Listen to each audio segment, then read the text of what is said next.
السلام علیکم ورحمۃ اللہ وبرکاتہ۔ سورہ البقرہ آیت نمبر 36۔ اعوذ باللہ من الشیطان الرجیم۔ فَأَزَلَّهُمَا الشَّيْطَانُ عَنْهَا، تو پھسلا دیا ان دونوں کو شیطان نے، عنہا اس سے، اس درخت سے۔ ازل، ذل یا ذلو پھسل جانا، اس میں وہ جو گھر سے نکلنے کی اور مسجد کی طرف جانے کی جو دعائیں ہیں ان میں سے ایک ہے نا، اللہم انی اعوذ بک ان اذل او اذل۔ اس بات سے اللہ میں تیری پناہ چاہتا ہوں کہ میں پھسل جاؤں یا مجھے پھسلا دیا جائے۔ تو یہ زا کے ساتھ ہے، اس کا مطلب ہے پھسلنا۔ ضاد کے ساتھ ہو، صاد ضاد، اضل یضل، اس کا مطلب ہے گمراہ کر دینا۔ تو ضل یا ذلو ہو تو گمراہ ہو جانا۔ ایک ہوتا ہے ذال کے ساتھ، ذل، ذل یا ذلو، اس کا مطلب ہے ذلیل ہونا، گھٹیا ہونا، خوار ہونا۔ تو اضل یضل، ذلیل کر دینا کسی کو۔ تو یہ حروف کے فرق کے ساتھ معنی میں اس قدر فرق جو ہے نا وہ شامل ہو جاتا ہے۔ تو فَأَزَلَّهُمَا الشَّيْطَانُ عَنْهَا، تو پھسلا دیا ان دونوں کو شیطان نے اس درخت سے۔ فَأَخْرَجَهُمَا، تو نکال دیا ان دونوں کو، خرجہ نکلنا اور اخرجہ نکالنا۔ اخرجہما نکال دیا ان دونوں کو، مما اس میں سے، کانا فیہ جس میں وہ دونوں تھے۔ کانا تو عام استعمال ہوتا ہے، یہ اس کے ساتھ الف لگ گیا، کانا، تو کانا واحد کے لیے ہوتا ہے اور کانا دو کے لیے۔ تو دونوں جہاں تھے یعنی جنت میں تھے تو جنت سے اس نے ان دونوں کو نکلوا دیا۔ وَقُلْنَا اهْبِطُوا، اور کہا ہم نے اتر جاؤ۔ بَعْضُكُمْ لِبَعْضٍ عَدُوٌّ، بعض تمہارا بعض کے لیے دشمن ہے۔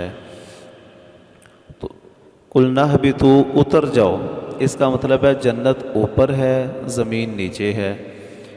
تو جنت آسمان پر ہے، تو وہاں سے اتار دیا اس معصیت کی وجہ سے۔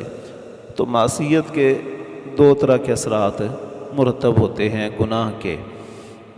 ایک سزا کی صورت میں ہوتا ہے، انسان نے کوئی غلطی کی ہے، کوئی سزا اس کو دی جائے، اس کو ڈانٹ ڈپٹ کی جائے، مارا جائے یا کوئی اور۔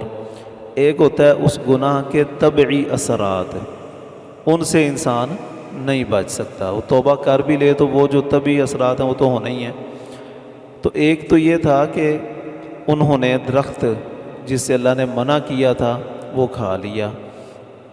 تو ایک اثر یہ تھا کہ اللہ تعالیٰ کی طرف سے کوئی سزا ملتی، تو توبہ کرنے کی وجہ سے وہ سزا تو موقوف ہو گئی، ختم ہو گئی۔ لیکن اس کا جو ایک طبعی نتیجہ تھا کہ اب جنت میں نہیں رہ سکتے، وہ پورا ہو کر رہا۔ تو سزا کا کچھ حصہ مل گیا، کچھ حصہ معاف ہو گیا۔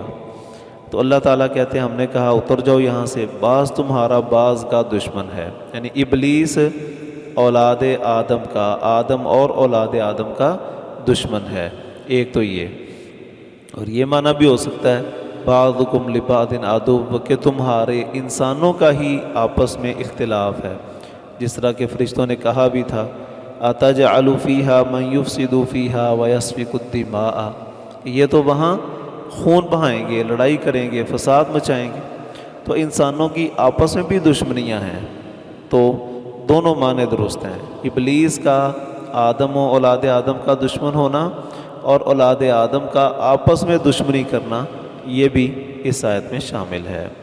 وَلَكُمْ فِي الْأَرْضِ مُسْتَقَرٌّ وَمَتَاعٌ إِلَىٰ حِينٍ، اور تمہارے لیے اس زمین میں ٹھہرنا ہے، مستقر جائے قرار، ٹھہرنا، وَمَتَاعٌ إِلَىٰ حِينٍ، اور فائدہ اٹھانا ہے ایک وقت تک، یعنی جب تک تمہاری دنیاوی زندگی ہے اس وقت تک تم زمین کی نعمتوں سے فائدہ اٹھا سکتے ہو۔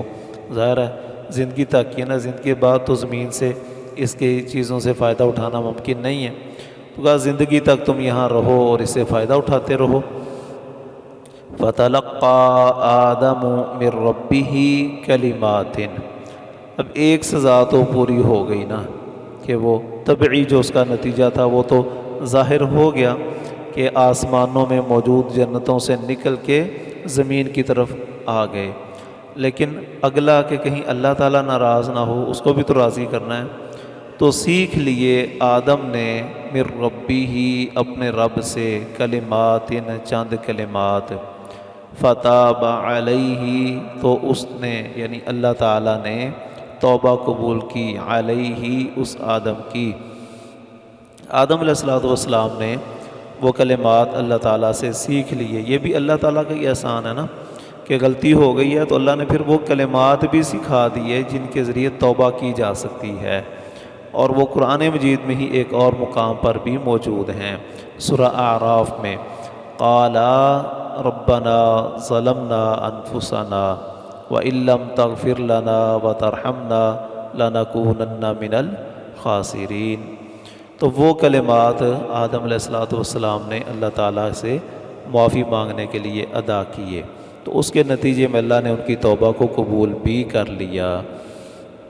ہمارے ہاں کچھ لوگوں کا خیال یہ ہے، وہ یہ کہتے ہیں کہ جی آدم علیہ السلام نے اوپر عرش پر دیکھا تو لکھا ہوا تھا لا الہ الا اللہ محمد الرسول اللہ، تو انہوں نے سوچا کہ یہ کوئی بڑی عظیم ہستی ہوگی جس کا نام اللہ نے اپنے عرش پر اپنے نام کے ساتھ لکھا ہوا ہے، تو انہوں نے نبی صلی اللہ علیہ وسلم کے وسیلے اور واسطے سے دعا کی تو اللہ نے توبہ قبول کی۔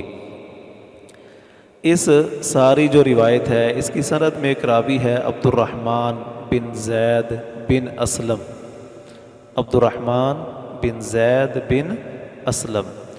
یہ عبد الرحمن جو ہے اپنے والد زید سے حدیثیں بیان کیا کرتا تھا، اور زید وہ حدیثیں اس کو سناتا تھا جو خود اس نے گھڑی ہوتی تھی اور بنائی ہوتی تھی، اور اس بات پر محدثین کا اتفاق ہے، انہوں نے اس کے حالات زندگی میں وضاحت کے ساتھ یہ بات لکھ دی ہے کہ کانا یحدث عن ابیہ موضوعا، کہ وہ اپنے باپ سے موضوع روایات بیان کیا کرتا تھا۔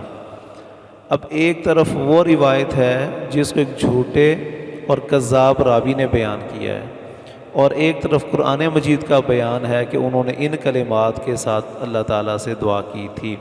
تو یقیناً ہمارا تو ایمان یہی ہے کہ قرآن مجید کی بات سچ ہے، اور وہی کلمات ہیں جو اللہ تعالیٰ نے ذکر کیے ہیں۔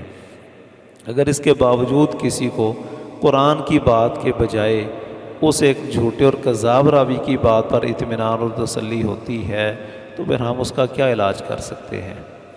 اِنَّهُ هُوَ التَّوَّابُ الرَّحِيمُ، یقیناً وہی اللہ تعالیٰ ہی بہت توبہ قبول کرنے والا، نہایت رحم کرنے والا ہے۔ تو جب اللہ تعالیٰ بہت توبہ قبول کرنے والا ہے تو اپنے بندے آدم کی توبہ اس نے کیوں نہیں قبول کرنی، جب کہ وہ احساس شرمندگی کے ساتھ بھی ہے، نادم بھی ہے، اور وہ آئندہ نہ کرنے کا عزم بھی ہے اس کے پاس۔ تو یہ پھر توبہ انہوں نے کی تو اللہ تعالیٰ نے توبہ قبول کر لی، اور لیکن بہرحال رہے پھر بھی زمین پر کہ اب اس اصلی گھر میں واپس جانا ہے، تو وہ امتحان پاس کر کے، اور وہ اعمال کی صورت میں ہے، اور اس کا تذکرہ اگلی آیات میں آئے گا۔ اللہ تعالیٰ سمجھنے کی، عمل کرنے کی توفیق عطا فرمائے۔